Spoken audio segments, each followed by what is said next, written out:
I think those contracts, extensions comes as a reward, as something that is natural to the sport, especially in today's NBA, how you see how the salary cap is growing and everything. So my plan is to be Nuggets forever, so that's my answer. Oh, baby. Nuggets forever. What a great day, man.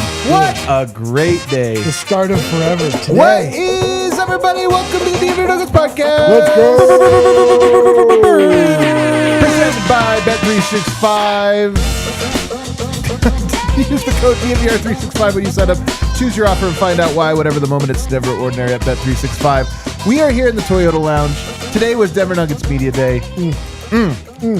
You can't really lose Media Day. Actually, you can. You can absolutely lose Media Day. I think the Clippers are losing Media Day. The Clippers are losing Media Day. There have been some guys that lost it, but it's hard to. Usually people win it, but I feel like the Nuggets won it big today. Lots of exciting stuff to talk about. And we got our squad here. Brendan Vogt looking phenomenal today, by the way. Everybody was telling you that today too, so I didn't, but I'll say it now. Hey, thanks, man. I appreciate it. I didn't see that coming. I didn't think I was going to get a compliment to start the show. Nice, That's how you man. know Adam's in a good mood. And how could you not be? The Nuggets are back, kind of, sort of, almost. The Nuggets are back, man. In a week from now, well, it won't feel like this good, but let's enjoy it, man. Let's not get into the, it's only They're back for now. A week from now, they won't be back, but they're back. They're back right now, They're baby. back right now. Over there rounding out the show, it's D-Line Co. That's right, guys. Let's go Nuggets. Little Broncos. Let's go Denver Nuggets. I know. The D is for Denver. There were, in fact, some Broncos questions today at Media Day. Yeah, that's too bad. There's a lot of Broncos reporters that show up to Media Day and like 3 other days. What I need to. Okay, maybe you'll tell me later. What are these questions? I can't even imagine. Well, you're not going to do that. I will say, so Eric, you observed some of Media Day, little clips here and there, but largely this is like you're like the audience today. You get to ask because you didn't really get to absorb the vibes. No, not at all. So yeah, I mean, I'm actually very interested. You guys are coming back with glowing responses. I find player interviews to be a little bit like a slog, so I only watch like little clips of this and that, but. Again, this is the first day though, because I agree with you, and it's like December, 20th. It's like, all right, what did so and so have to say? Well, but right now, we haven't heard from these guys in so long. Well, I mean, like I'm not interested and excited. It's just like I'm not as excited about like I just want to the vibe to me is more important. Than We're going to give you some answers. We're going to give you some vibes. Me and Vogt were there together, and I mean, I don't want to overstate it and say that this was like an unbelievable day and I'm a different man. I was a man I walked in that building and a different one now. But I would say, impossible to say it was negative today. It was absolutely a positive day. No, I think if you go through your list of sort of quotes you wanted to hear, themes you wanted to hear spoken on, everything got addressed, and there were a lot of affirmative quotes from Big Val wanting to be here to just some of sort of the major themes that we've talked about all summer. The guys that we tried to talk on this show over the summer that we were hearing that the guys really are together, that it's organized. Confirmed. Every question, every guy that was answered to a T had something affirmative to say there. And even some really encouraging quotes about Jamal Murray that I'm sure we'll get to in time. But it was not a day to walk away discouraged. And we actually have done that before. There have been times in the past, the last 2 years, where it maybe didn't feel like we wanted it to feel. This year it did. Or like when Kenneth Faried was like, that's who I thought I'm a starter, just to let you know. You're like, he played right, 17 games from that moment on. 47 or something like that. Confrontational quotes in Media Day. That's what I thought of when I said you can't lose Media Day. And then I was like, actually, yeah, one guy I do remember losing Media Day pretty bad. Yeah, man. I mean, I'll just tell you, before we get into the specifics, we're going to spend this entire show talking about what was said, what was observed, what was seen. But I wanted to start, Vogt, with some general impressions here. And I'll give you, I don't even want to rank them because I don't know where they are. The thing that sticks out to me that's most like surprising, I don't really know Tim Hardaway Jr.'s personality. Kind of a vibe. And I don't know if it was just that it was him and Bruce Brown together. Both of those guys, very happy to be here. He was in a great mood. He actually may have had more smiles per minute up there during his presser than any of the Nuggets.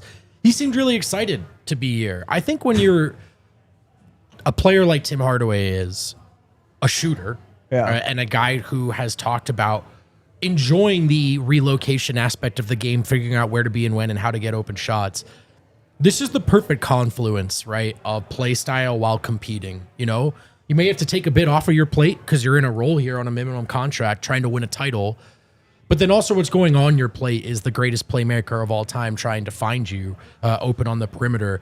He seemed as excited to be here as we are to welcome him to Nuggets Nation. And he was he did have a great vibe. He and Bruce were my favorite pairing, I thought, of the day.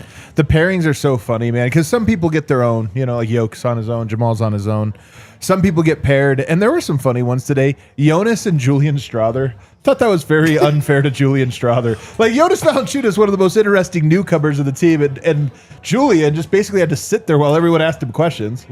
Of course, there were 11 questions. Jonas, do you want to be here? What happened? Yeah. And then there's Julian, like, who, by the way, there were some good questions to ask him, and you asked him one of them. You know, this is a guy who all of a sudden has gone from needed within this organization to having to re-earn a spot. But yeah, he had to kind of sit through an onslaught of Jonas questions first. There are some guys, too, like they roll out Curtis Jones, Tamar Bates, and I was kind of like, man, I'm going to ask a question, just got to feel bad. You go up there and sit by yourself. You missed the Zeke one. The Zeke one was pretty quick. Yeah, that one was pretty quick. But Tim Hardaway Jr., Eric, like his personality, we have not talked about his personality. Bruce, he brings toughness and, you know, loves the city. But Tim Hardaway Jr., man, I kind of get the sense I don't know if it was just that he was sitting next to Bruce, but he seemed very excited about like Denver, the Nuggets. And also, I'll say this about him. We talk a lot about Cam John. Yep, you got it right. Cam John, and how much he he just likes to play off ball and read and react. Tim Hardaway Jr. today, that seems like we could ascribe that to him. That hasn't necessarily been his reputation, but he was like all about the style of play that the Nuggets have. Not, I want to get more shots, just like, I love how the ball moves and everyone cuts. Well, in Denver's best version of the offense, you can sort of be a supplementary, complementary player, but still eat. Yeah. You know, and I think without necessarily losing your rhythm, I think there are some heliocentric ball handlers on the wing or the big guards that just dominate every possession. And then maybe kind of it finishes at an open corner three. Are you ready? I think Denver's offense is a bit more, when it's at its best, egalitarian, generous, and just sort of stay on your toes because you're going to be a part of this. It's not necessarily just standing in one spot and waiting. So if you're a smart basketball player or someone who's just learned how to make a name for themselves relocating, this is a destination. Yeah. Well, and plus, like, don't forget he's coming from Detroit. You know, there's like... I would that was imagine a good situation. They though, did have a good year. run. They had a good run. You're talking about the city, like whether or not, you know, that is not necessarily a place people love. Whatever. Point being is that I think that a guy in his position, he's looking at like, yeah, this is an excellent situation. Like, this is winning basketball. This has been a place that has been like on the cusp of either winning it or getting right to it for the last. What do we have? 5 years, yeah. And so I imagine it's like super exciting. You get to join the good team, the team that's like been really building something, and you get to come in and be somebody that they look to be an important piece off of the bench. I'm sure it's like super exciting, and you know, like you said, vibes. There's like a bunch of good vibes. Like yeah, especially with Bruce Brown, who I did see clips of his. Like what he was saying, and it's insane. And the chance to win, and I think that's one major thread. We can go back up to the kind of umbrella scale here. There were a lot of quotes about everyone seems to sense and understand what's going on here, right? And so from the couch, from this perspective, it's the Nuggets had the offseason they needed to go win a title. That is how they feel. And so that's a sense of responsibility, opportunity, but a chance to win. And, you know, Detroit had a great year, but this is a chance to maybe win it all. They weren't trying to win it all last year. They were trying to improve. Yeah. They were just, it was a different year. And obviously Bruce, right, who's sitting right next to him, who tells us it's been a long 2 years, guys. A lot of losing basketball. I'm just trying to win again. And again, that sentiment echoed from Jonas Valančiūnas as well. So the returners, the newcomers, it's we want to be here because we have a shot to win. Yeah, I like that theme about it.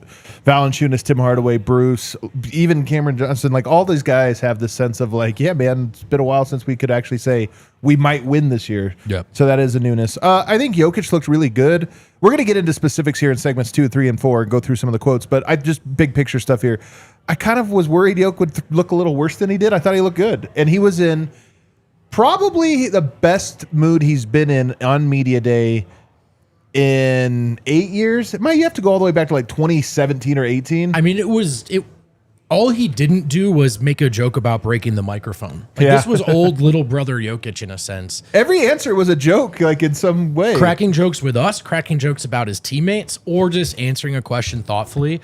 The most jovial I have seen Jokic, I would think, honestly, since the MVP ascension, really. He's kind of taken on this air of seriousness. And today, it was really nice to just get a little glimpse into the old Jokic, aloof, having fun, humorous. He hates media day. He hates training camp. And you did not sense that today, at all. And that was nice. That was nice for me personally. Yeah. Was Jokic happy to see us? Don't think so, but he wasn't angry to see us. And then he dropped the quote of the offseason, the quote of the day, the quote of our lives. We might as well get in this because we opened it with, we opened the show with this. But yes, he was asked about his contract because here's what's funny about Jokic. And every other player, he had an option to sign his contract this summer. But if he waits until next summer, that contract can be much bigger and longer. And so he's going to wait. But, ESPN, whoever wants to like drum up some controversy, they will pounce on this and already kind of started to. And every other athlete on earth would, one, hold on to their leverage, never say anything too early because you never, even if you feel one way or another, just don't say anything because you give up leverage. And two, maybe would like the attention a little bit. Ooh, maybe this is a storyline. What if I did go to here or here? Jokic is the only guy who, in his very first media availability, was like, yeah, guys, I'm Nuggets for life. I'm actually not going anywhere. There's no story there. Next summer, I'll sign it. But this summer, I'm, whatever. I mean, you have to love that part of it. I was never worried, and I know I've told people this, I was never worried, but it's so funny that he would literally, on the first time he got in front of a microphone, just say, this is not a story. I was prepared for him to say, I'm not worried about that yet, and then me not being worried about it. Yes, exactly. What I mean? That's subtle. Because how about this? I'll give you a declaration on something that's a year out. My plan is to be the Nugget for the rest of my life. No, he said it way better. He said, is to be Nuggets forever. And then he stopped. To be Nuggets forever. To be Nuggets forever. And then he said, to be Nugget forever? This is old school Jokic, man, playing around with the grammar and everything. Also, I think the way he said it is somehow perfect. It was like, was it Rick Ross when he was talking about Coach Prime and he kept saying the Buffaloes? And like, nobody's ever said Buffaloes in a cool way before. And he found a way. My plan is to be Nuggets forever. Nuggets forever. I was like, yeah, my plan is also to be Nuggets forever. That's a sentence now, I think. And you know what? I think it's a great plan, Eric. Yeah, I like his plan. I mean, I am Nuggets forever. Before that was a sort of a jail sentence, and now it's a happy declaration. It's so true. I thought we're going to talk about David Adelman here in a second, but I thought he had a great press conference today. I mean, this was a big day for him. I was thinking about this a lot last night, but he hopped onto a moving train last year. Yeah. And so it was like, okay, he did a good job because that train was already left the station. This year he kind of has to lay the tracks, and this was the first day, and I just thought he did a really good job from start to finish. Was very interesting, gave me a lot to chew on, while also I thought having like a clarity to his delivery. Clarity is the word for me, brother. There was whatever Adelman's vision was. That's something he's thought about. He's thought about how to articulate it. There wasn't a question that caught him off guard. There wasn't something he hadn't seemed to have spent a lot of time thinking about. Adelman has an idea of how he wants to do this, and he knows how to articulate it. So it was the transition from this kind of patch-up job to you're the architect now. And it does seem like he's adopted that broad view and is prepared to have to think about and have his fingerprints on every aspect of this organization and not just things like X's or O's. Yeah. The last one, and we are going to have to take a break now, unfortunately, but the last one was Jamal Murray, to me, was front and center in a lot of this. And in some ways, it was the same old Jamal, tone and delivery and kind of how he approached media. Dave, it's like talking to the old Jamal. But what he said I found very interesting, and what everyone else said about him was maybe the biggest takeaway from Media Day. So those are the overview thoughts. There's even more than that. But on the other side, we're going to get into specific things that were said from all the key guys. And I'm telling you, the tone is set. The themes are set. I love it. Let's go. Let's go. Hey, Colorado, stop by your local Dick's Sporting Goods for the hottest apparel and footwear. From top brands like Nike, Adidas Originals, FP Movement, VRST, Calia, and DNVR. I know that one. That's us. You can see some DNVR stuff in Dick's Sporting Goods stores? Yes. We're actually doing quite a bit with them. It's very cool. It's very cool. I was on a phone call with the Oh man, this is dope. with the top Dick's brass, and we're gonna have some in-store signage, and it was cool. I was just like, man, before we get started, I just want to say what a big deal this is. Like, I started making T-shirts and selling them outside of a stadium under very murky legal. And now, it wasn't that murky. It was pretty illegal, I would say. And now here we are. So that was cool. It's a cool thing. You can get our gear, your gear, whatever gear you're looking for from Dick's Sporting Gear. Get it fast with free curbside pickup at your nearest store or easy shipping from Dicks.com, because every season starts at Dick's. And Volo Sports. I assume these are the people behind the endless games of volleyball you see in every park and open green space in the city of Denver. Oh, yes. Volo is Denver's most popular provider of adult social sports leagues, pickup games, and events. You can play all kinds of games, from soccer to volleyball to pickleball to kickball to basketball to cornhole, many more. Different levels of competitiveness. You can really be wanting to win, be competitive with your friends. You can play some games with a beer in hand, like beer in hand kickball. That doesn't mean you don't want to win, though, just to be clear. No, you're right. And in fact, some people take beer in hand kickball very seriously. There is a beer in hand, though.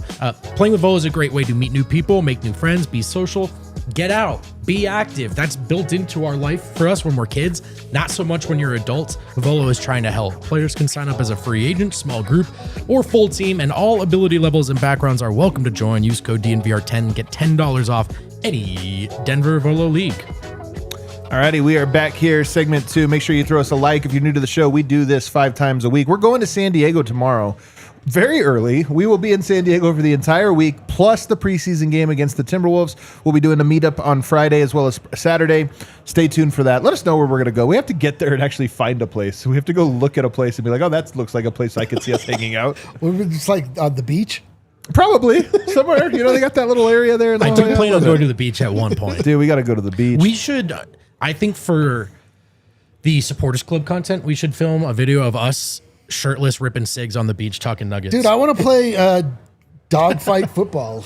Yeah, two-way football that they made up for Dogfight Maverick. football. It is my Supporters Club week for video. Okay, there you go. Dogfight football. If you're wondering Someone's what gonna have to figure out the Supporters rules. Club is, you hit that join button right there. You get the little badge next to your name. It looks you signed up. It updates every single month. Well, actually, periodically. I just made an emoji right now. Is it up?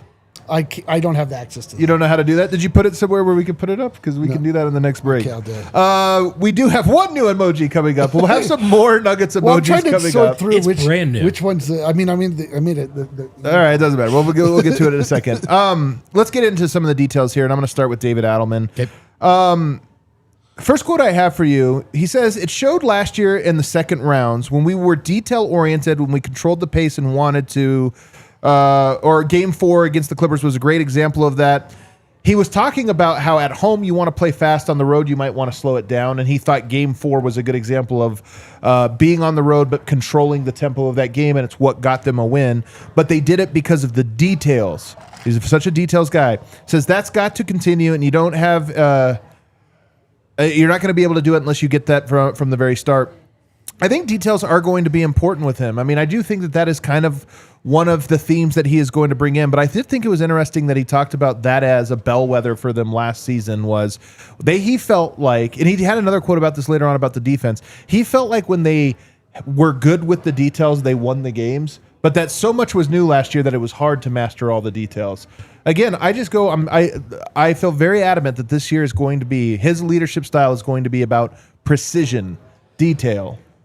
And will it be from the very start and not just turning it on at the last second to save the season? That's Adelman's hope.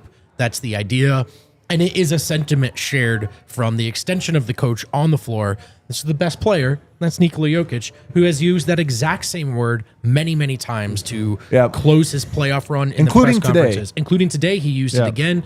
It's all about details. He said that that's the differences between practices under David Adelman and Michael Malone, a little more detail-oriented. And then Jokic didn't say this, but I'll say it. It's one of the big changes going from Michael Porter Jr. to Cam Johnson, the latter, of course, being far more detail-oriented than the former. You'll like this one, Eric. Jared Dudley will be the defensive... Oh, actually, let me frame this correctly. Jared Dudley will take on the defensive responsibilities as head coach. Not official defensive coordinator, like we've kind of used. I don't think those things were ever official, but whatever. But here's what's interesting, why I bring it up. Because then he says, JJ Barea is a great sounding board for me on the offensive side. Now, maybe I'm just reading too much into this, but it does make it sound like Jared Dudley will be in charge of the defense. Although Adelman has pointed out a couple times in the playoffs, that was something he did. He took on the defense because he wanted to try some things out and establish some things. Jared Dudley will be in charge of it, but JJ Barea, a sounding board for me on the offensive end. Interesting. That is interesting. Was Jared Dudley a good defensive player in the NBA? Yeah. That was what he's known for. Okay. Interesting. The main thing I'm taking away from a lot of this stuff is that it's not like it's close to the way we were already thinking about it. It's like nice to hear that the organization is actually functioning in the way that we are observing it from afar. Like, I'm not surprised at all that they're focused on details, that they want to be more I guess, tactically focused. They want to change the way that they were going about things. It seemed a little bit more just read and react all the time. I'm really interested to see like what the true David Adelman touch on both offense and I guess the Jared Dudley touch on defense looks like. And the JJ being a sounding board thing too is interesting to me because it almost implies like Adelman's going to maintain some control over the offense, right? Whereas Malone was kind of different. Yeah. He had defensive coordinators, but he was also a defensively oriented coach. And in fact, all but told us he didn't really care about offense because he had 15. He's just like, go. Do it. And I think Adelman, who now has to take a bird's eye kind of view on the whole operation, sounds like he still wants to be very involved in the offensive design. Well, he had some interesting quotes here. I want to keep it moving because he has a lot. One of them is when you talk about defense, he did say he really liked zone. I mean, I had actually heard this, some conversations, in the offseason or this or that, the zone was likely to be in the cards. I actually talked about it at Summer League, where that was one of the things when he said, hey, if you look defensively. The other thing, picking up 94 feet, Jalen Pickett actually had a comment about that, about the coaches told him they want him working on that all summer because that's something they're going to want, not just him, but lots of guys to do. So those are some defensive identity changes. And then on the offensive end, this is something he said. Offensively, keep trends that work, but be aware that the league is changing and how people guarded us changed. Love that. And that's where things will be different. And then he added, but it's also a vibe. He said a lot of the offense is a vibe. Are you happy to be here? And I love this because it's like, hey, we can't just keep running the same stuff. Teams are throwing new things at us, so we're going to adapt to it even on offense. But the biggest piece of this is, and I'm reading into this now, last year, there were times guys didn't want to do that role. We're happy to be doing it. He's like, this year, guys have to buy into what it is we're doing. Another Jokic quote from last year was sacrifice. So he actually dismissed the idea that the Nuggets had lost any chemistry. It was the buy-in. Yeah. Right? Everyone having to do their jobs. Everyone re-buying in under David Adelman is an essential factor in him retaining this job. But I like that he said it because I think it's something that when you say from the analyst chair, and we said it a lot last playoffs, just some people who don't follow the team every day, maybe just the results, you go, they had bigger issues than vibes. Why is everyone talking about vibes? I'm glad David Adelman brought that word back up because it absolutely mattered, and it will absolutely matter again, no matter what their approach is on either side of the ball. Yeah. If guys don't want to be there with each other and don't want to buy in, it won't work. Guys stopped doing what they were supposed to do for Michael Malone last year. Sure. There's no doubt about it. Will they, from the jump, do what they're supposed to do for David Adelman. Well, real quick here, on that front, he did also say your best players have to demand what the vibe will be daily. That's a direct quote. Love this quote. And I thought Nikola Jokic echoed that as well, and Jamal Murray. They both have quotes about, hey, it's up to us for the energy. I mean, Jokic vibe to him is energy. But to me, it's like, yeah, we'll get to him in a little bit, but to me, that was a big part of it. I agree. Actually, really quickly, too, Yep. on just understanding that how people have guarded us has changed is a quote that I really, really like. Yeah. It can't be as simple as it's become to guard the Denver Nuggets with 15 on the floor. It just can't be. Yeah, like whether you have other All-Stars or not, it can't be. So yeah, you can't just double and triple him, and then that's the end of it. So just being aware of that and being aware that maybe some innovation or experimentation is required is refreshing, because I don't think Malone viewed the offense that way. Right. I kind of think there will be more change than people expect. I mean, I think the core of this is the same. I just think it's going to feel different. And part of it because of the details, but part of it because I think Adelman is a bit of a mad scientist, and like no mad scientist walks into a lab and says, "Oh, it's good. Everything's kind of that's right." Sweet. Yeah, he's like, "No, I'm going what happens if I do this?" Let's go. I'm a happy scientist now. Eric's chalk one up for you. I did not think that we would see a Jokic Valančiūnas lineup, and yet we have not. But you know what? We have not. We have not yet. But David Adelman, when asked whether or not we would, said yes. Not maybe. He said yes, and then he went on. We have a quote about this one here, Kale. Those two guys will play together at certain points. I think changing defenses allows that. I'd like to see how people guard those two guys. I think that'd be a very interesting decision of who you put on who. You put a smaller guy on Valančiūnas, he's going to completely destroy him on the offensive glass, and we all know what Nikola can do, shooting the three and spreading the floor. So you can do different things, those two guys. And that's back to the earlier questions. That's the whole idea of unselfishness. If I'm going to play those two guys together, sometimes someone's not playing, and they got to be okay with that if that leads to wins. I love so one of the things I liked about Adelman's press conference today. There was a confidence to him and like a directness. It wasn't like, we'll see if we can play them together. We'll do it. He said, those two guys will play together at certain points. Which, by the way, was news to Valančiūnas. I asked him about it. Completely off guard. Yeah, he was like, what? I feel like this entire last year has been news to Valančiūnas. He got traded to the Like Nuggets. like he's supposed to be Great whatever. line. What I love about this is he just talks about, heck yeah, why not? What he said I love, which shows you how his brain works. It wasn't, I think this will work, or I think this. He said, I'm curious, I'm interested how other teams are going to guard it. Like, I'm curious, because that shows you he put himself in the other team's shoes of like, well, they did that to us. What would we do? I have no idea. And sorry, you go. No, go ahead, man. And I also liked I think changing defenses allows that line. Obviously, zone would be the first guess there. Yeah. But because... Great point. So you go back to last year, and it was a team that, with the personnel restrictions they had, the skill set restrictions they had, it seemed like to get a defensive group on the floor, you had to sacrifice offense. Yep. Can you actually keep offense on the floor just by changing up scheme? Can you be more creative defensively so that other lineups can survive out there? Maybe you're not as limited as you thought you were. Now, also, they've made additions since then, of course, but changing defense, I think, allows for them to also be more creative in lineup construction, because then if you're able to succeed in different looks, I think maybe you're less restricted by conventional weaknesses on defense. And like, can we get enough shooters out there versus can we get our defenders out there? I mean, absolutely. Like, what I like most about this is just that Adelman is going in with open eyes, like, and he's looking to make adjustments. And that was the one major criticism that I always had about Michael Malone, is he was late to react to anything. He sort of like. And you could look at it as a positive or a negative. He really had like an oil tanker view of the Nuggets. Like, he would let something play out, and like he was not quick to make quick movements, which I think is a good thing. But also, it felt like more often than not, the adjustments came later than you wanted. And there's things in here where it's not just you're not just forced. Your hand isn't forced by injury or some outside force. It's like, he's kind of thinking ahead, like, okay, what can I do with this huge quiver of all of these different arrows? Like, the players the Nuggets have right now are probably the most varied than they've been in the Jokic era. I mean, I'm trying to think, like, this number of shooters plus this number of kind of big guys that can help defend the rim. And I don't know. I like the openness that he has, and not just being open, but he's like open in a strategic, cerebral way, and so I'm very excited about him. I think that's nature. I mean, I think part of what you're saying is Michael Malone was very principled, which the flip side of that, the pole of that, is stubborn.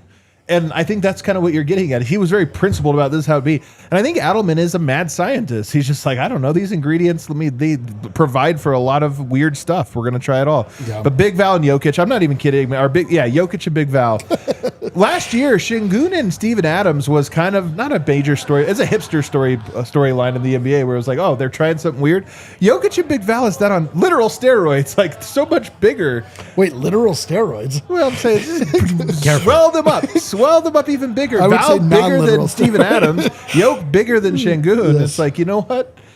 It would be awesome. It would be so sweet if the Nuggets won by playing two centers. I'm saying, man, like, how can this not work? Yeah, you just got to basically play zone. You just got to make it so that the guy's not going to get on an island and cooked every time by a guard. We were trying to think Baltic buddy ball. Oh, it might be a little Greater too much. Eastern European. But it's the Central. The Central Europe. You ask. The Central European chums? We probably don't want to go down too far down this line. Let's take a break on the other side. We still got to get to Jamal Murray. I don't know. I think the chums has legs. Did you get that thing in there? Do you know? Is the emoji in there?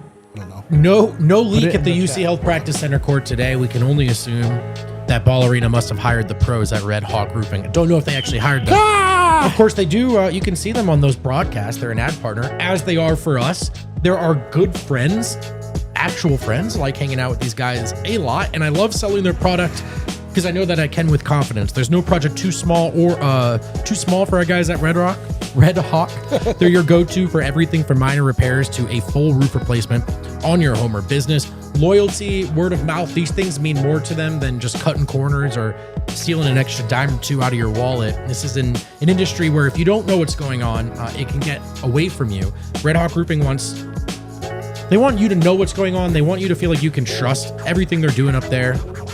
Quality materials, decades of experience, quick response time, Colorado's best estimators and contractors, and huge DNVR supporters. So supporting your local teams means also supporting local businesses like Red Hawk Roofing. If you're looking for a new roof of your home or business, be sure to check out Red Hawk Roofing at redhawkroofing.com or call 720-771-8921. Tell them DNVR sent you. I don't want to brag or anything, but I did just get a Red Hawk Roofing polo today that I'm excited to wear.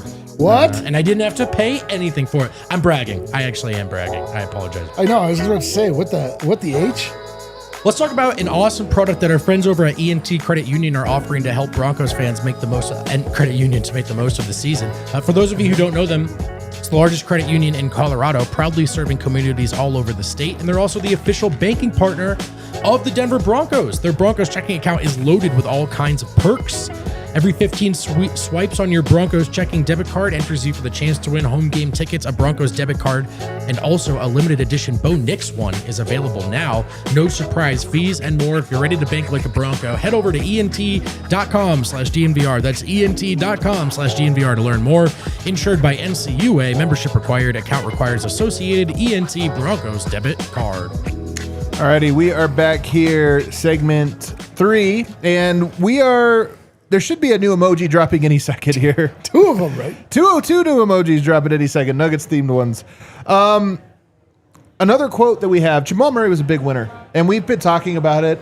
We've been telling you what to expect here, but it was very loud at Media Day today, starting with David Adelman right here. Jamal had an amazing summer.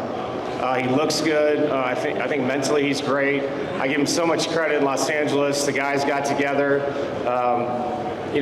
A voluntary action to come play in LA and just kind of get a feel for one another. But it's not just about getting on the court together. It's about going and hanging out, grabbing something to eat, possibly a drink. So it was good to see Jamal take the lead on that. And it's always cool to see when the veteran guys, involve the two-way players that were there, that they have no relationship with. So I love this part. I mean, DA was right on the money here. So Jamal, by the way, listeners of the show are the most informed people in the Nuggets. I'm not even we're kind of joking. Not even joking. We were on this early before the Rico Hines runs even came out, all that stuff that Jamal organized, the whole team was there, staff, everything. But here's what I love that David Adelman, this shows you how David Adelman's brain works. He says, yes, it was great. He organized it. He's been in the gym. And by the way, I thought he looked phenomenal today. Like seeing him in person, I was like, yeah, he's ripped. Jamal's never going to be a guy that has like the crazy, Andre Iguodala muscles, but he just looked to me very thin, very ready to go. But I love that he mentioned, he even got the two-way guys. He got everybody, because when you get to the locker room, when you get through the season, you have to have everybody feeling like family and pulling in the same direction. So you go to LA, and yes, AG's there and Cam Johnson and the stars, but so are the bench guys, so are the end of bench guys, so are the 10-day guy or the Exhibit 10 guys and the two-way guys. And that was Jamal. Jamal roped everybody in to make everybody feel like they were part of this. Listen. First thing that I saw was, I think, Chris Marlowe's photo of Jamal, and I was like, oh, man, he looks like he is there very much against his will. I was like, oh, no. His persona did not change. His persona didn't change at all. And then I saw like a little more and more, like RG posted something. I was like, and I commented, I'm like, why is he so miserable? Doesn't he know it's the year of Jamal Murray? What the hell? Yeah. But, I mean, like you, I think it's very clear he's does not enjoy being in the presence of the media. I'm sure the two of you accept it. I'm sure he loves you two guys, but I just don't think he likes that environment. But man, the quotes about him, I love that the first thing he said was that he wants to win a championship. Like, I don't know. It just, to me, it seemed that there's just a change in the air. Not in the attitude, but in the air. So Adelman talked about, maintaining that culture and those good vibes. He was asked about that. And you talked about this. Sure, it falls on your best players as well, right? Yeah. And later in his press conference, he alluded to what was once the young core and the championship guys are now the vets.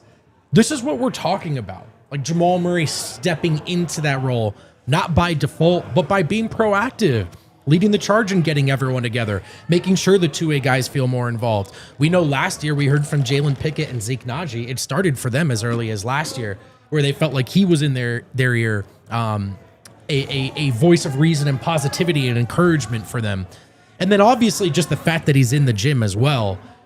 This sentiment was also echoed by John Wallace, who said he says you have to commend Jamal Murray for basically leading the way and getting the young guys into the gym this season. This is leadership. Like when we talk in vague terms about Jamal kind of growing up and taking some of this stuff by the horns, this is a perfect real example of what that looks like. And it's starting early for 27, which is what we want to see, because we don't want this season to start in January again. It was really good stuff, man. The last one I have here is on Cam Johnson, and we have a clip for him as well, and I'll tell you why. I think it's interesting, but we'll talk about it here right after you play it. I think the brilliance of Cam is that he won't have to be. I think he just plays the game the right way. He fits the style that we've played over the years. He's another ball handler. Excuse me.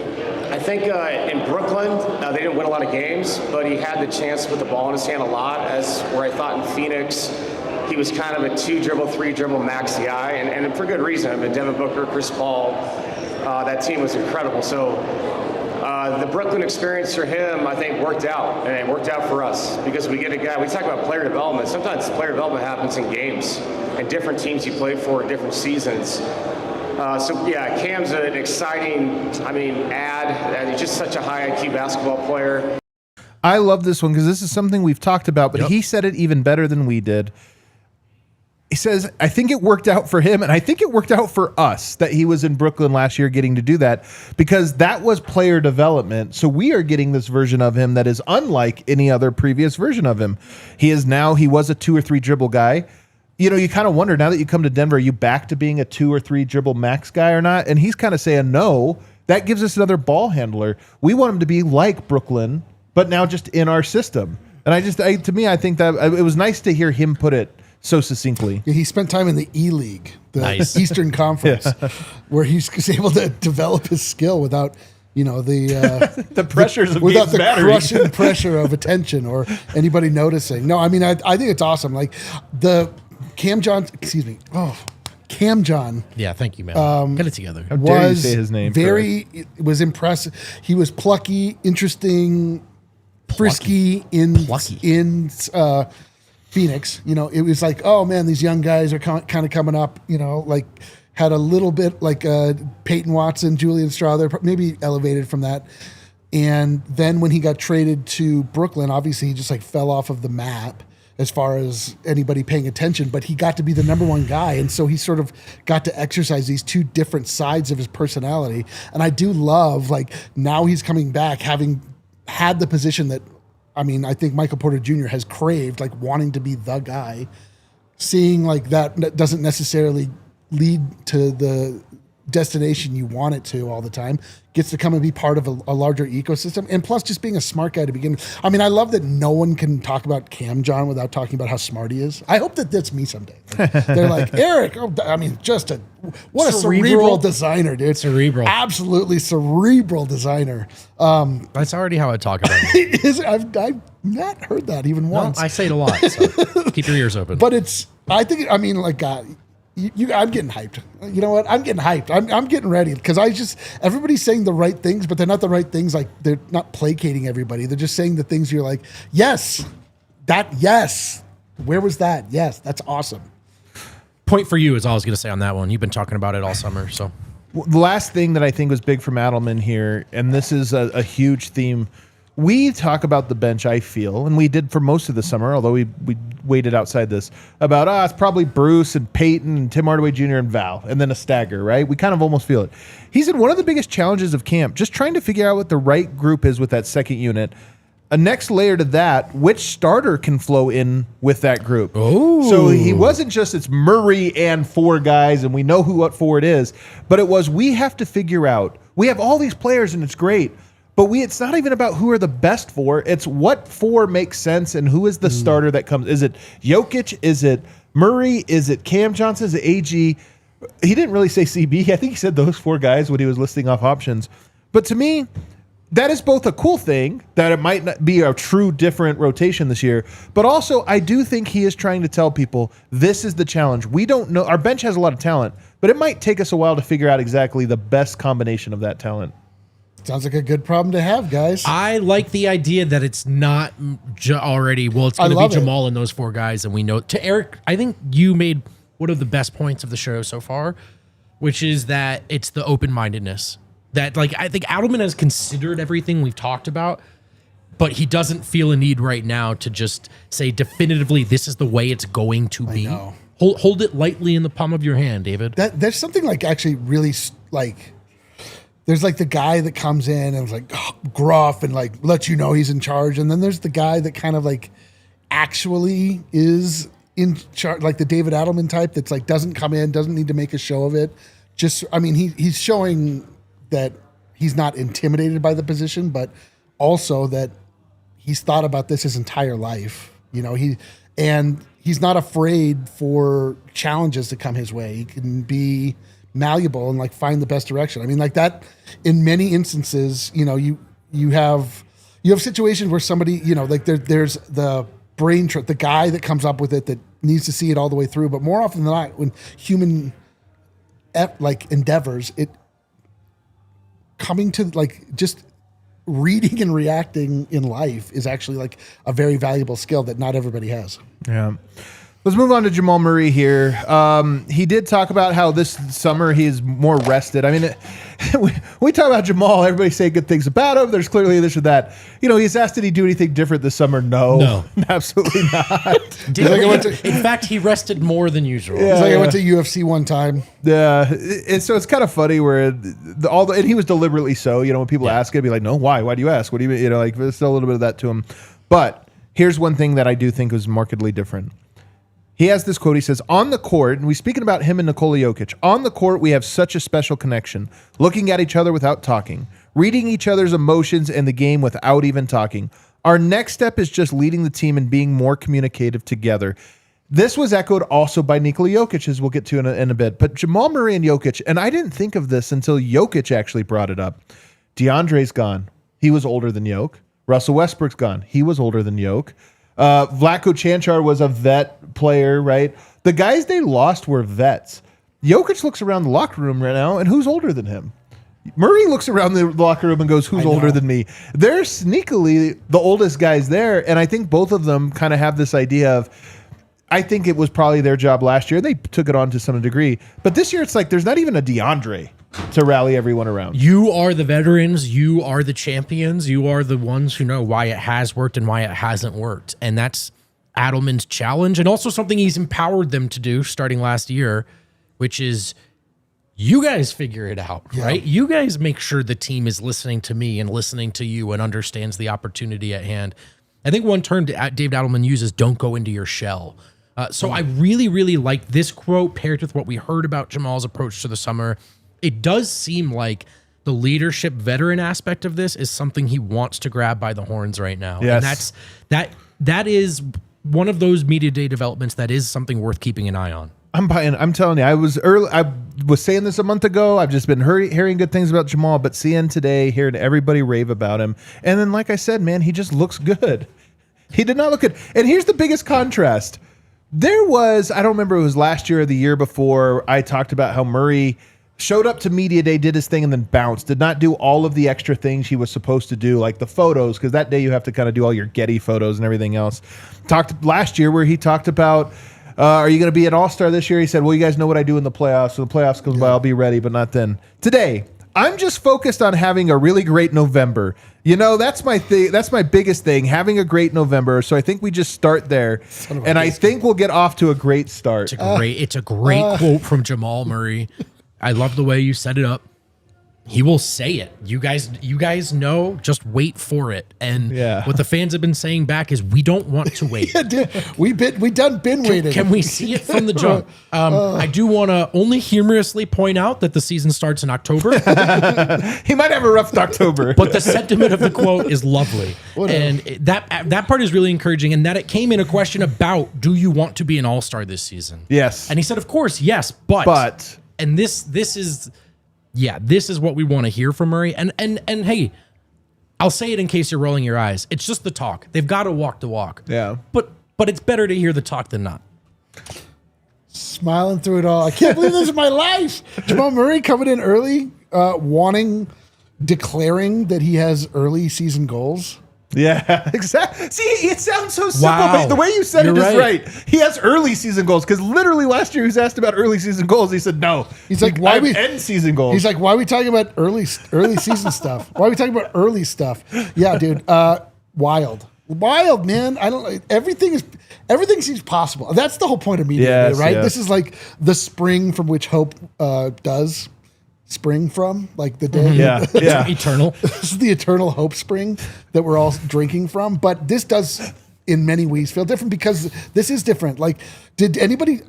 One question I would have liked to have had answered, I don't know if it was or not. Did anybody ask any of the guys about what they thought about having, especially for Jamal? This is the first coach he's had that's different in the NBA. Like, he's never played for a different coach in the NBA. I'm curious, like, what his mindset is going into that. Like, same thing with Jokic, frankly. Like, a bunch of these guys, Malone was the only coach they've ever had until 3 days before the Nobody playoffs did started. ask it that way, and I think it's because it was asked at that point, last year, kind of going into the playoffs. So it feels, and this is the weird thing about Adelman, is that I was saying that the last year was kind of the prologue. This is the opening chapter, but it does feel like we've already seen some of this. And then there were the post-game pressers then, and then his introductory press conference, and now. So these questions sort of have been asked in waves. Yeah. I think that these were more about, like, Malone really didn't come up today. Yeah. Although actually, there was one question: has David Adelman reached out to Michael Malone, just for advice or whatever? And Adelman went out of his way to point out that Malone reached out to him when he first got the job, which he said says a lot about Michael. He's like, eat shit. It's true. He didn't say how he reached what out. he said. He could have said anything. Last thing I have on Jamal, and I actually find it very fascinating, X's and O's thing. He called Jonas Valančiūnas underrated, said he's very hard to go under on screens, which means if you, or to not go under, I think. So you want to go under the screen on him, and that gives you an open shot. But if teams do try to jump over, then of course we're playing to our advantage. And then he said, he likened him to Enes Kanter in Portland, who backed up Jusuf Nurkic. No, I like this, because his point was every screen, when you had a true backup center, like that, every screen was sent at half court. And he goes, that's what I think is going to be nice about him, is we're going to get, he's such a good screener. We'll get screeners up elevated above the 3-point line. And then what are you going to do? Go over and chase us from the logo, or go under and let me kind of operate. I love that he had not only thought of this as a tactical X's and O's thing, but even has a player that he remembers guarding in a playoffs and being like, yeah, that sucked. And to chase Dame all the way to half court. Yeah, I mean, I don't love when freedom canters name is invoked. Right, yeah.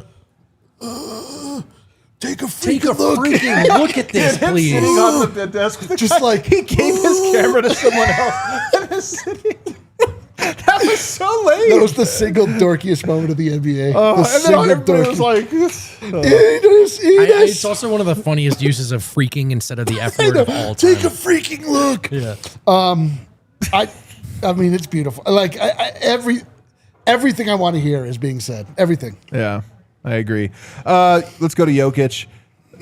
I'm going to start us with a sad one, or it's not that sad, but it's a little like made me feel. I don't know if you felt this way. He was asked about 11 years, in the league now, and he said it definitely went fast. Like, we're very reflective, kind of like, yeah, it definitely went fast. It made me think like he's not in the league for another 11 years. No, and the first 11 went pretty fast. Yeah, it made me sad too. Another reminder of the passage of time. Of the permanence of time. Yeah, and the way that you simply cannot stop it, no matter who you are or what you do. He was in the most hilarious. He was asked about the new guys, and he's like, yeah, all my friends left. I'm going to have to make new ones. Dario, DJ, Russ, Vlatko. He said, I don't have any friends on the team anymore. How about naming Russ there, by the way? Yeah, I mean, there you go, man.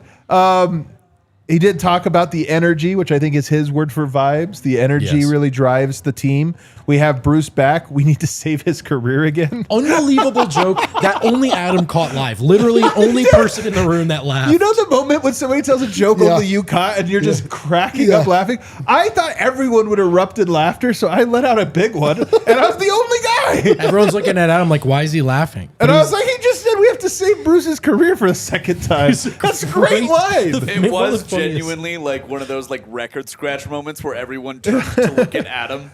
I was like, what? No, but I will say, Adam was right. It was a good joke. And because he slips it in, too. He's just like, you know what? We have to have energy. We got Bruce back. We have to save his career again. We got Cam Johnson. He's just too good, man.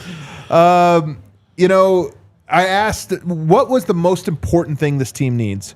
And he actually offered 3 things. And I think they're all spot on in the way that he somehow thoughtlessly always gets the right questions right. Communication, second effort, and all the small things. I think the small things are the most important things. Avs crossover. He didn't even realize it. Avs crossover. This is the precision, but it's so funny that it's like second effort, which is basically trying hard and wanting it. Communication, which is the connectedness. And then all the details. I just love that it's so simple to him. Of course, he had the line about being Nugget Forever. You love this one, and I do too. Playing for Eurobasket, he called it helpful. And he said basically what he was saying was, it gives you a new perspective on the game. It's hard to get a different perspective because everything's the same, but there's new plays, new style, new rules. I did like that. He was like, no, Eurobasket's good. That was a good summer for me. And I asked it because, in Denver and I think in Dallas, they do this too with Luka. Like, oh, he's got this international tournament. Do we want him to play? Should he rest? So I just asked, how does it impact your prep for the league? And he just took it right to helpful. He says it's definitely beneficial. So I thought that was really cool and interesting, especially given that tournament didn't go the way they wanted it to go. Jokic he didn't view it as some sort of inconvenience in his summer. I'll tell you that. I like that. It's awesome. Here's his line, Eric, about being more vocal. I'm going to try my best. I'm going to try to get better, and maybe that's something new that I can improve this year. Be a better vet and to help the guys out even a little bit more off of the court. Yeah, this is Jokic, right? Yes. So I think I heard when he was talking about the communication that they had with the national team and he was saying how Pesic brought up that they have great communication off the court, but not great communication which on is a the classic court. Coach line, right? Yeah. Your coach always say that one. Which I thought that was great. Listen, I love that he played for the national team. Obviously, it perhaps is a little bit of a thorn in the side the way that it ended, but as far as we are concerned, the fans of the Denver Nuggets, I love that. I mean, I love the different perspective. I love playing with a completely different style. And learning to communicate. I mean, I'm curious what it's like for Jokic and what it is just in general, the communication on the court in basketball. If a language barrier ever crops up, even for a second, if that is part of the whole thing, that he's not as confident screaming out in English as he maybe would be in Serbian. But overall, like you just judging off of his mood in general, it just seems like everything went exactly how Denver Nuggets fans would have wanted it to. This is the last one I have for you guys on Cam Johnson. He was basically said, him and Michael Porter, same players, very similar players. And he was like, I'm not going to say maybe the role is the position, but I think they're not similar players, I think both are so unique. Cam is a little bit more underrated and more under the radar, but since I think Phoenix, when is the first time I played against him, I really like him. I was really surprised how his release is really nice, like really pretty, like I want to shoot that. Then he says that, but I think that he can help us with so much, like his passing is underrated, his cutting is underrated, so just to get him in the system, I think he's going to get even better.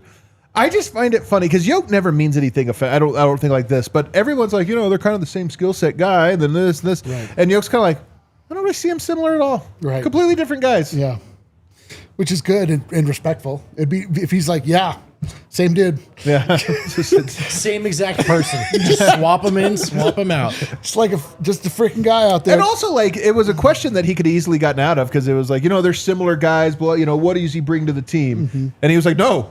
First of all, I'm going to disagree with the premise. Not similar, very different. Is there anything better than they're both Nikola podcasters? Jokic? Yeah, they are both podcasters. Nikola Jokic is the best.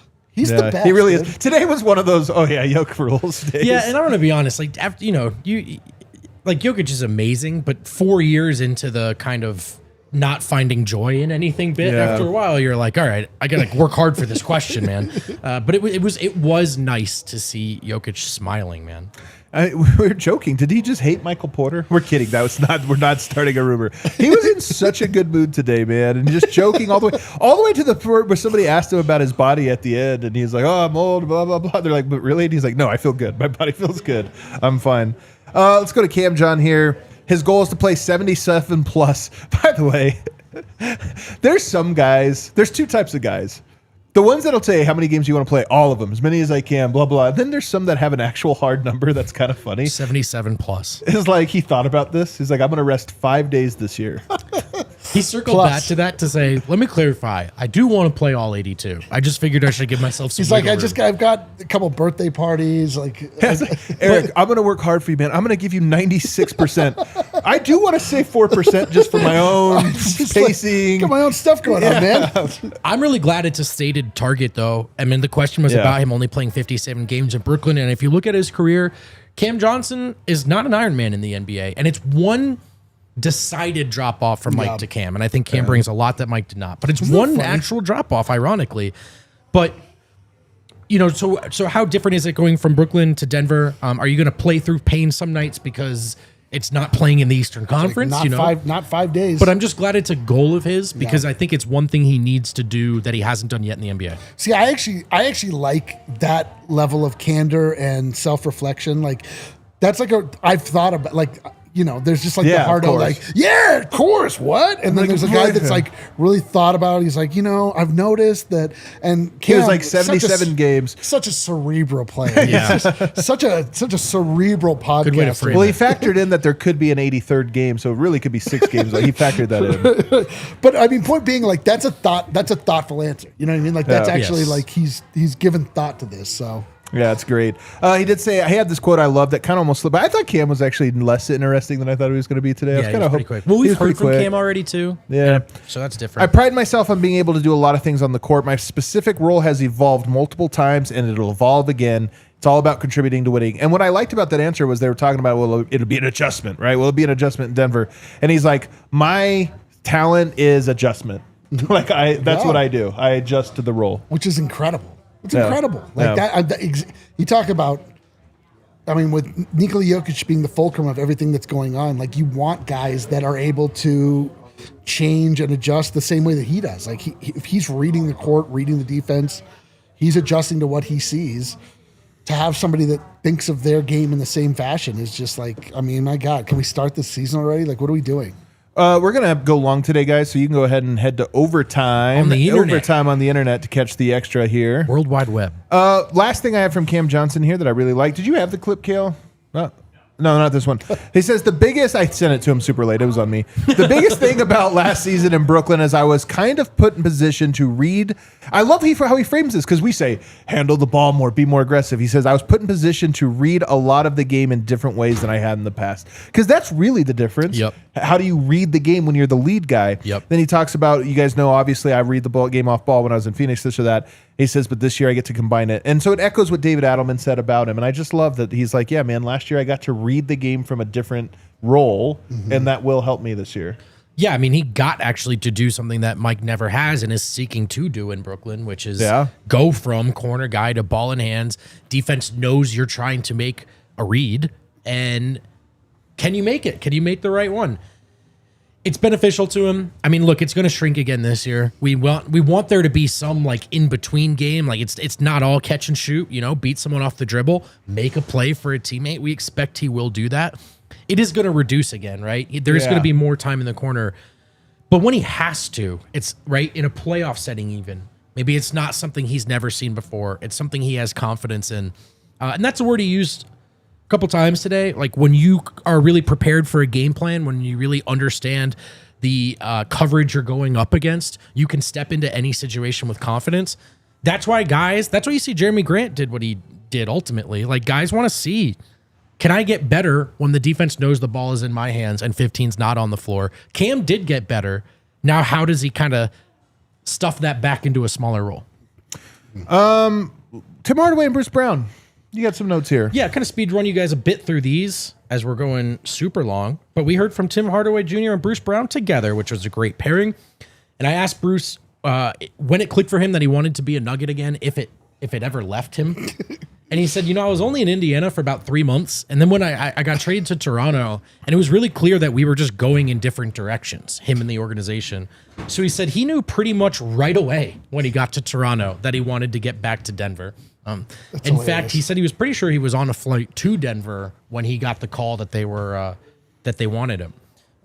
It's so funny he was randomly already on his way to Denver. I mean, Bruce was always coming here. Well, so Bruce, the coming here thing was not just pandering or getting a job either. So this quote will shed some light on that. Bruce said, "The city, I can just be myself here. I can wear my cowboy hats and just be myself. Everywhere else, it's all felt a bit weird or different." I was going to ask performative, perhaps. Just kidding.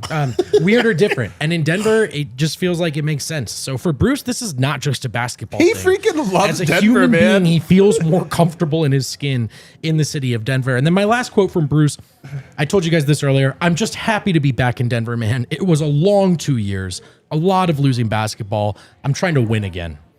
Let's hope he can. And then Tim Hardaway Jr. with a couple of interesting quotes. He did talk at length, like Adam said earlier, about how much he enjoys the art of relocation, just kind of knowing how to get open shots by understanding. This is why Yoke's so happy, man. He's got all these guys that are like that are able to like do triangulate to find out where to be, so you can just get him on a wide open shot. Between the play style and the fit he's expecting, and then the chance to win, Tim said this was a no-brainer to join the Denver Nuggets. Hell yeah. And then one more quote from Tim that I thought is a vibey table, the two of them. They were very vibey. And I asked him, you played in a handful of different roles now in the NBA, bigger contract, smaller contract, bigger role, smaller role. What have you learned about what goes into winning and what makes you happy as a player?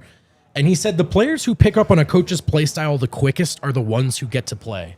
He said, I've noticed that, and I've tried to implement that throughout my career, and it's helped me tremendously. Do you know what's funny, man? It really is true. There's so many little things that young players never understand, and then you're just like, hey, man, the coach really stresses over whether you know what to do, so focus on that first, and the rest is fine. 100%. So I also have like two guys named Bruce and Tim that are basketball players. Just like the least, like they just doesn't sound like, All right, okay. Bruce and Tim. You're right. I wouldn't guess basketball player. I also loved that Bruce was like, "Oh yeah, I didn't care about what the money was. As soon as I found out there was an offer from Denver, I was just gonna sign it." Bro, Bruce, for real, no longer conspiracy theory, Kale. This is not conspiracy theory. He got a bag after Denver, and he was like, I don't need any more money after this. Love that, dude. Like, how many cowboy hats does one man need? A lot, but they're cheap, apparently, so it's fine. A few quick hitters from Mr. Nugget Aaron Gordon and Mr. Nugget in training Christian Brown, who went together. Aaron Gordon, one of my favorite quotes of the day, actually, from Aaron Gordon. quote, I'm just going to turn up Oh on my defense. God. We have so much talent on the offensive side. We talked about it last year, guys. It was cool that he was hitting shots, but with the injuries, they missed Aaron Gordon's defense. He feels the same way. He's going to turn it up this year. Music to my ears. I love that that's his, because I was like, he could have a career year. He's healthy, all this stuff. And he's like, I'm just going to play defense this year. Yo. You're like, what on And the earth? crazy thing is that when Aaron Gordon states something at media day, it's like you can actually expect it. When he's just like, I'm going to be smarter. We're like, okay. Oh, I thought you were. And he was like, That was the Dario Saric that's what joke too. I again. thought you were making the joke. no, I was like, about not himself, always. about himself, With about one himself, glare. about himself, about Yeah, himself. But like when he was just like, I'm going to be smarter. We're like, what does that mean? And then he was smarter. He was way smarter, like way smarter. Way smarter, dude. So apparently his defense is going to be dope. I can't Oh wait. man, honestly, it really might be as simple as that. And a couple that I love from Christian Brown. Quickly, he was asked about the contract. He said there's no frustration there on no extension yet. I think that it's going to happen at some point. Whatever happens, happens. Most important part is I show up, do my job, continue to work hard. The rest will take care of itself. You could have scripted that answer from Christian on your Yeah, I own. know. There come a lot of Christians. You can. I will say, I think this was the plan from the very start of the summer that they were going to negotiate this one probably in San Diego. My hunch is before Saturday, we'll have an update on both players. It's probably maybe in the next 48 hours. And then finally, a great note to end on. I love this from Christian. We have, quote, everything we've ever asked for, we have. Everything that everyone in this locker room has wanted, we have. Everything we need is in our locker room right now. not a Let's practice make sure facility. it's a no excuse year. I love that, man. damn, that's No beautiful. excuses. The expectation love should it. be championship. They've said it. We've said it. They have what they need to win. Go win. You know how rare it is, in my opinion, and I think this is the vibe of the team. It's because there is an excitement, but to Christian's point, everybody's excited right now. What does it mean to be excited? They had a good offseason. Everybody thinks they had a good offseason. I don't think it's that. It's the sense of we actually don't need anything. Yes. We have everything. So it's not a, we're going to have to make up for that thing over And we'll there, this and this. see, It's like, yeah. hey, we have everything we need. Now it's on us to figure Let's it out. rock. Man, I'm so vibed. It was a vibey day, man. It was a vibey day. I like this team a lot. I think Nuggets fans are going to really like this team.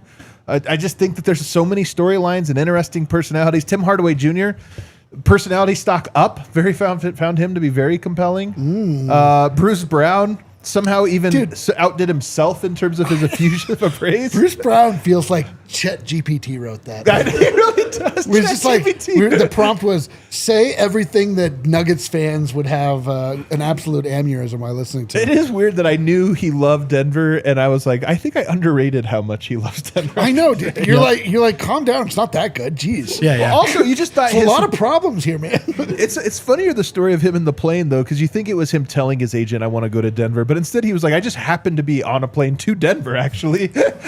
When they called me and they're like, "Hey, Denver wants you," and I was like, "Hey, man, say less. Just sign it. I don't need to know the numbers." Yes. The This answer is works. yes. He's like, they said it's a minimum. I said I don't care. You're like, why are we still talking? why are we still talking? That's so awesome. It is so awesome, man. Bruce Brown? We got any super chats, Kale? Look at that. The super chatters are back. Who signed up to be members? We got we gotta members? call- we gotta we gotta call call out them the- out. We gotta hype you up. Kyle M's been a member for a month. Yeah. Oh hell yes. Well, you got we updated. got a bunch of, so they get a free super chat when they hit their 1 month. So we've got a couple of Oh those. hell to yeah! hit So that during does this. happen. Yeah. Oh, thank God. Okay, So I we've wasn't got a sure. couple of those in here, and then we picked up A85 signed up, If you Drippington ever signed up. if you ever do a super chat, you might as well just become a member because then you get a free super Yeah, chat. and then you're gonna use the brand new funky music and air horn emojis. There you go. Chad Scheller, shout out. Drippington, shout out. A8 Ramos, shout out. Dude, Our these members, are homies. These first are, team homies. Anybody else? Nope, that's it. All right. All right, let's go to the super chats. Let's hear from Christoph. Chad Scheller. Who did you knows get how him? to say this last name, by the way? Surspiak. Sersbiak. Christoph Sersbiak. I always wanted to be like Jokic. I do not play that well. I do not shoot as well. But I can be a Nugget forever. Nuggets forever, Same as baby. him. Not a Nugget forever. You're a Nuggets forever. Nuggets forever. Don't F this up. All the Nuggets are good. Mr. Exquisite Nugget. Glad it's on my B-Day today. Jokes and Hey, Nug- happy Jokes and Nug birthday. Life. Happy birthday, Happy Cedric. birthday, Cedric. Happy birthday, Cedric. Hope it's a good one, buddy. Also, Seahawks' birthday. Yvonne MBG 62. Hi guys, happy new season, everyone. I want more health this season, productive bench, more signature wins, more silver linings, and less project bullshit. You know what? I think we're gonna get all of that. RIP project bullshit. I mean, fair. Like we don't want project bullshit either. Yeah, we never did. 50 spot U.S. Ooh, currency. Ulysses man. Ventura. My fiance surprised me with tickets to the first Nuggets home game. We'll be hitting the bar for sure. First time in Colorado, where should we go? Adam recently dissed Evergreen for some reason. I hear the Colfax waterfalls are I beautiful. was dissing Kale, I think. Just kidding. Go DNVR. Evergreen's gorgeous. You should actually go to You should Evergreen. go to It's actually Evergreen. really It's actually cool. really Unless Kale's there. He was making fun of me. Yeah, not that was directed at Kale. If not you're on Colfax, Evergreen. our bar, Pete's, the diner, back to facts, hashtag. Evergreen's actually really great. The Stone Shooter. So excited for this season. Cannot wait to see Big Val and Joker play together. Thank you guys for being awesome and putting in the hard work. I can't believe we're going to get thank you. the Twin Pigs lineup. It's going to be so funny. If it's awesome, it's going to be the best thing ever. Maddox celebrates 1 month of membership with the Super Chat. I am so ridiculously excited for this season. Me too, man. This is going to be the most fun season in Nuggets history. Oh, I can man. just feel it. We got to pipe down. We got to pipe down. We got to pipe Expectations down. are sky high. Yeah, you know what? Let yourself go, man. Thanks That's for what the sports concept. are. No, let's do it. And Let's if they do don't it. get it We done, just did it this is for the a Broncos. disappointment. I'm just saying, we just did this for the Broncos. Well, the Broncos don't have Jokic. Maddox, yeah. Nikola plus Jonas, call them the Jokic brothers. Oh, the Jokic. Oh, Valančiūnas. Yeah, I like it to get it. Jokic. Josh Barnett from Down Under celebrates 1 month of membership with this super chat. Just woke up. We are so unbelievably we're so back. back, LFG, dude. fire it up, Kale. Hashtag the year of Jamal Murray. The year of Jamal Murray. I don't. Somehow I like cannot wait for Nuggets games to start, and I can't believe it's already back. Well, I don't- it's not because it's fake back. This is like the first 60-degree day in, Right, in you're right, March. you're right, you're right, And you're right. like, oh, is it spring? No. Yeah, right. One of my favorite usernames from our chatters, Carrot Hammer, Tony Madonna. Vibe feels special today. Chip incoming. Hashtag all the Nuggets are good. Because we're going to San Diego. And legendary chatter, supporter, a DNVR homie, and also season ticket holder in Ball Arena. The boys' dad, how many players on this roster are, quote, regular minutes, end quote, capable? Looks like any concerns about, quote, depth, end quote, this season will be revolved around finding time for quality players. How wonderfully strange will I that know. be? It's true. I'm telling you, Adelman phrased it the other way today about it's so many good players that the hard part is going to be everyone sacrificing for each other because there's going to be nights when you're just not called upon. And you know what? It's good. One of those good problems. We got one more from Hale Norman. Buzzer Great vibes beater. today. Thanks, fellas. Thank you, Hale Norman. Thank you, man. You guys were a great Nobody vibe. gets this like Hale Norman. I always All say right. Next time you see us, we will be in an Airbnb in San Diego. that. San Diego. Technically on vacation, but also working harder than ever. Believe Also, it's German for a whale. Also, technically not Not at all on at no vacation. point- At all. Literally for work. Working in a different place. For work. That's what I meant. Everybody hit that like button on the way out. We'll see you then.